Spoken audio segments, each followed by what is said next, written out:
우리가 지금 베드로 후서 2장 1절로 9절까지 합독하셨는데요. 말세가 될수록 하나님의 인자, 하나님의 인내하심을 시험하지 않도록 조심해야겠습니다. 세상에 물들지 않는 것도 조심해야 되는데 그보다 우선적으로 조심해야 될 것은 하나님의 인자, 인내를 시험하지 않는 것입니다.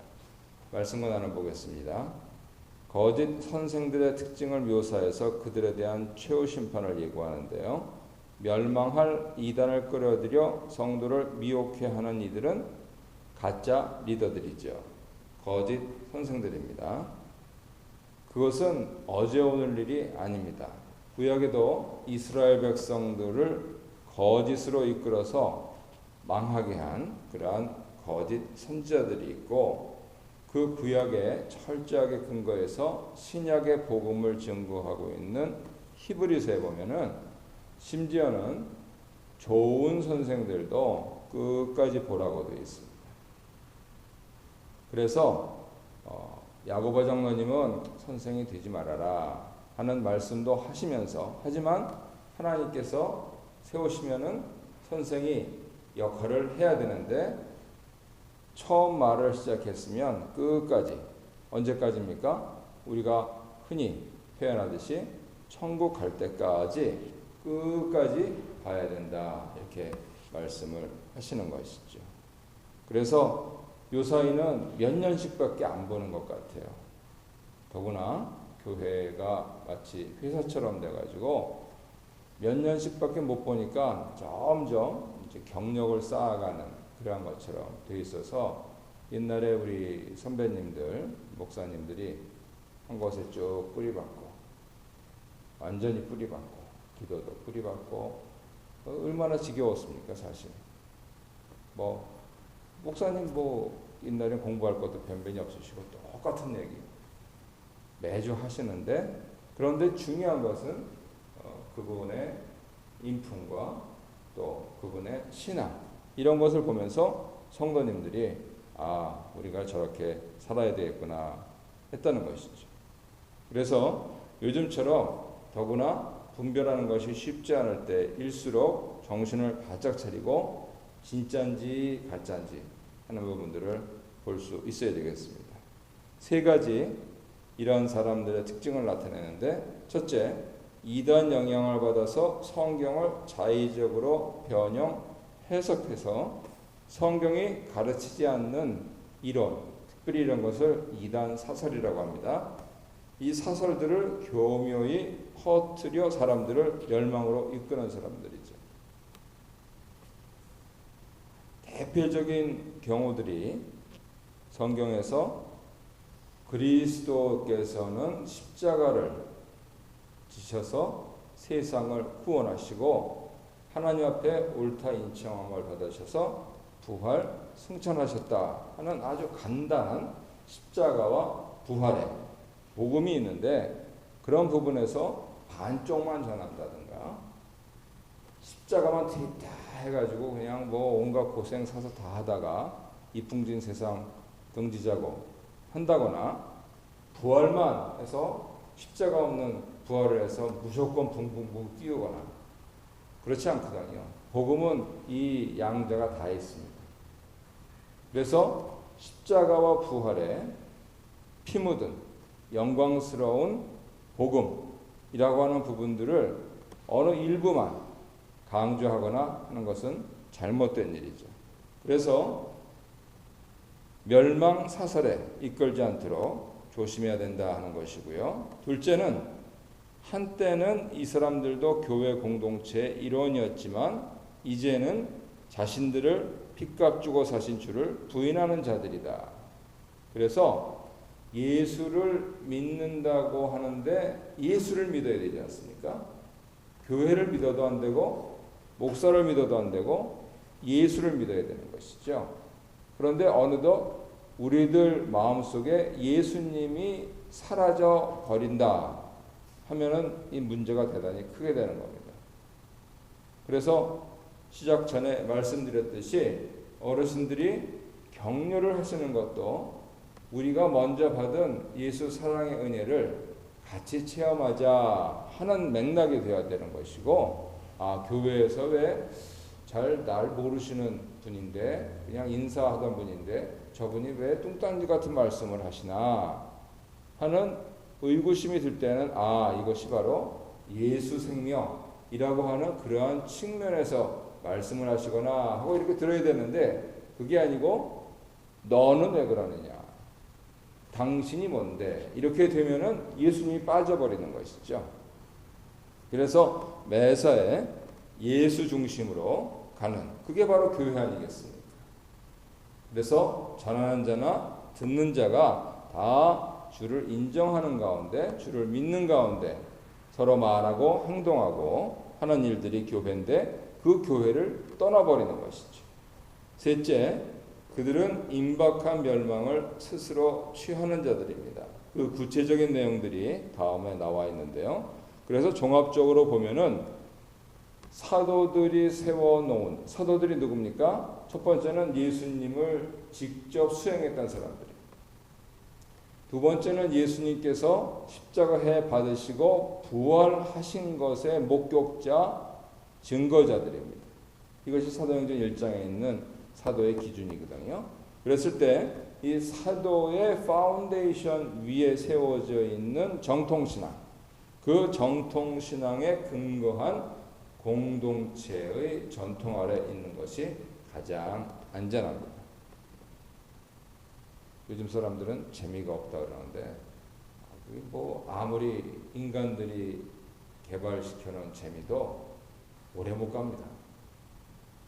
그래서 그렇게 인간들의 정신세계로 만들어 놓은 것이 아니고 하나님의 영이, 예수의 영이, 성령께서 운행하시는 것에 이 재미를 붙이시면은, 심지어는 고난 가운데서도 유대인들은 하나님 말씀이 송이꿀보다도 더 달다라고 표현한 것이 무슨 뜻인지 알게 됩니다.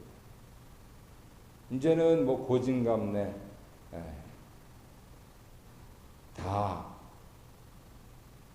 이제 다 내려놓으시고 진리의 말씀에만 창념하셔서 그렇게 사실 때도 됐는데 이게 안 된다. 그러면 이게 처리 안 된 거니까.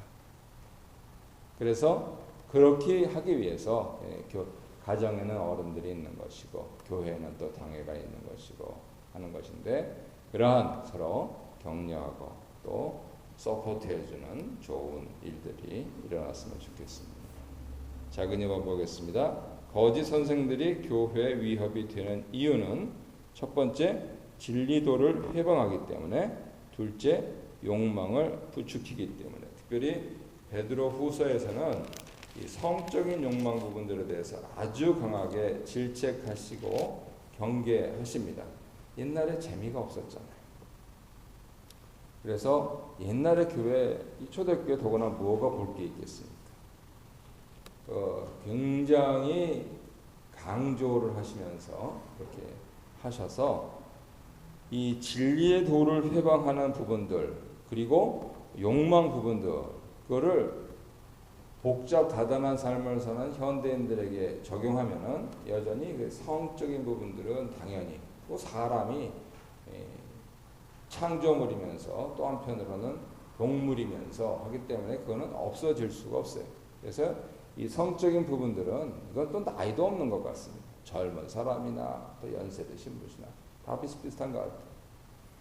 중요한 것은 우리가 성령님의 의지에서 거룩한 성전이 되어가야 되는데, 성전이 되어가지 않고 성전이 되어가는 데 문제가 있습니다. 하나님의 성령이 거하시는 성전이 되어가야 되는데, 이 성과 돈의 노예가 돼가지고 성전이 자그마되는 거예요. 오늘날 교회의 가치관도 그렇게 되는 것 같아요.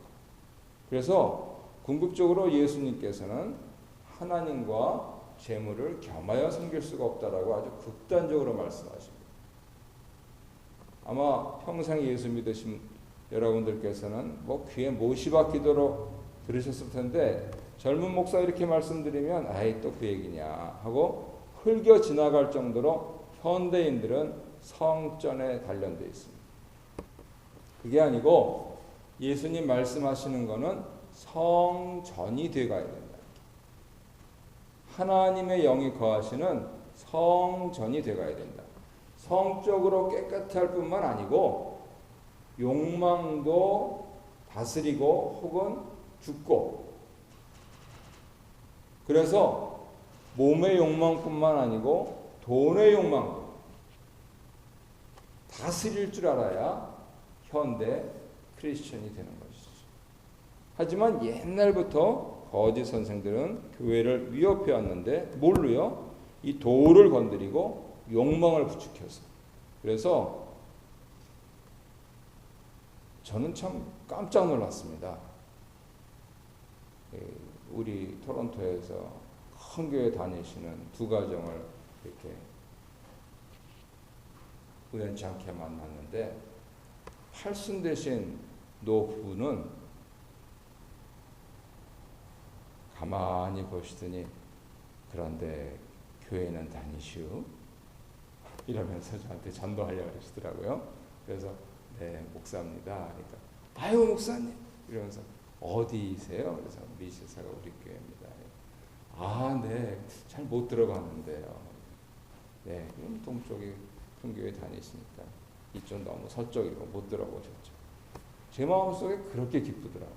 저 80대 노부가 글자 그대로 내가 언제 하나님 부르실지 모르는데 생면부지의 사람에게 복음을 전하려고 부드러운 음성으로 교회는 다니시오. 이렇게 하면서 아들뻘 되는 그러한 젊은 사람한테 말씀을 거시는 것이지. 반면에 또 다른 큰 교회 다니는 사람을 봤더니 당신은 목사가 그러면 어떡하냐? 이러고 대놓고 그러더라고요.